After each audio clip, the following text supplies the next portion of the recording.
La peste, por Albert Camus, capítulo 3, parte 3. De esta manera, esos problemas materiales que parecían un mal se convirtieron en una ventaja. Y todo iría bien si la epidemia no se extendiera como ya vimos. Pasó que los ataúdes escasearon, faltó tela para los sudarios y lugar en el cementerio. Hubo que reflexionar. Lo más simple, siempre por razones de eficacia, fue agrupar las ceremonias y, cuando era necesario, multiplicar los viajes entre el hospital y el cementerio.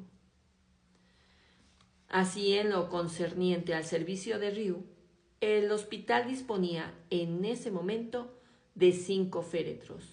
Cuando estaban llenos, la ambulancia los cargaba. En el cementerio se vaciaban las cajas. Los cuerpos color hierro eran cargados en camillas y esperaban bajo un cobertizo preparado con este fin. Los féretros se regaban con una solución antiséptica, se regresaban al hospital y la operación recomenzaba tantas veces como fuera necesario. La organización era muy buena y el prefecto estaba satisfecho. Incluso le dijo a Ryu que aquello estaba mejor que las carretas de muertos conducidos por negros, tal como se describían en las crónicas de las antiguas pestes. ¿Así? Dijo Ryu. El entierro es lo mismo, pero nosotros hacemos fichas. El progreso es incontestable. A pesar de ese éxito de la administración, el carácter desagradable que revestían las formalidades obligó a la administración a apartar las familias de las ceremonias. Se toleraba únicamente que fueran a la parte y puerto de cementerio, e incluso esto no era oficial, pues en lo concerniente a la última ceremonia, las cosas cambiaron un poco. Al fondo del cementerio, en un espacio vacío cubierto de lentiscos, cavaron 2 fosas enormes. Había una para los hombres y otra para las mujeres. Desde ese punto de vista, las autoridades respetaban el decoro y solo más tarde, por la necesidad de los acontecimientos, este último pudor desapareció y se enterraron envueltos los unos sobre los otros. Hombres y mujeres, sin preocuparse de la decencia. Afortunadamente, esta confusión extrema alcanzó solamente los últimos momentos de la plaga. En el periodo que nos ocupa la separación de las fosas, existía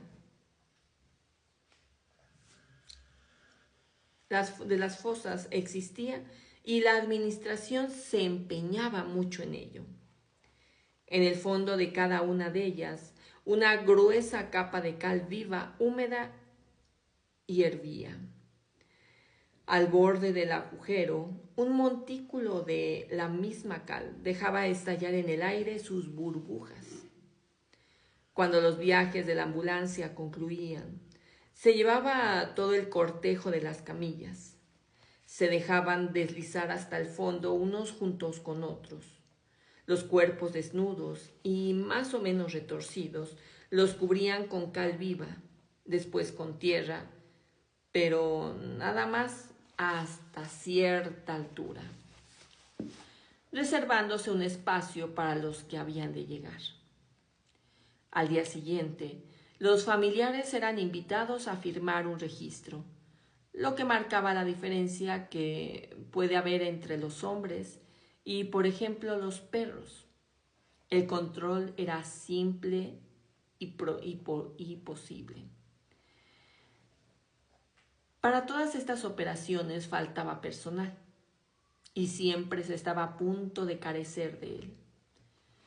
Muchos de los enfermeros y de los enterradores, al principio oficiales y después improvisados, murieron por la peste. Por muchas precauciones que se tomaran, el contagio llegaba un día, pero pensándolo bien, lo que más causa asombro es que no faltaron nunca hombres para esta faena durante todo el tiempo de la epidemia. El periodo crítico se sintió un poco antes que la peste alcanzara su momento culminante y las inquietudes del doctor Ryu estaban entonces fundamentadas.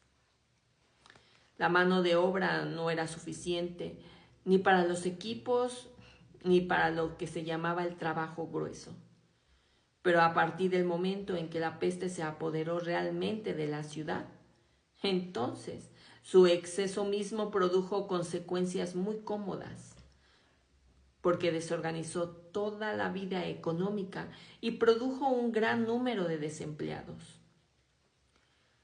La mayoría no se reclutaba para los equipos, pero los trabajos más sucios fueron siendo facilitados por ellos. A partir de ese momento, se vio que la miseria era más fuerte que el miedo,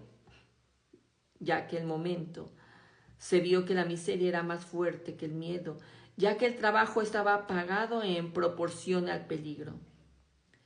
Los servicios sanitarios llegaron a disponer de una lista de solicitantes. Y en cuanto una vacante se producía, se avisaba inmediatamente a los primeros de la lista, que si en el intervalo no causaban ellos también una vacante, no dejaban de presentarse. Así pues, el prefecto, que vaciló durante mucho tiempo en utilizar a los condenados a largas penas para ese género de trabajo, evitó que llegara a ese extremo. Según su opinión, mientras hubiera desempleados se podía esperar.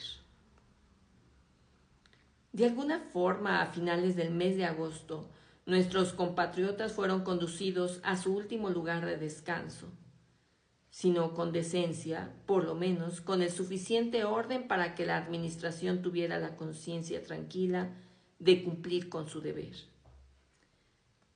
Pero hay que anticipar algo sobre la continuación de los hechos para relatar los últimos procedimientos a los que se recurrió.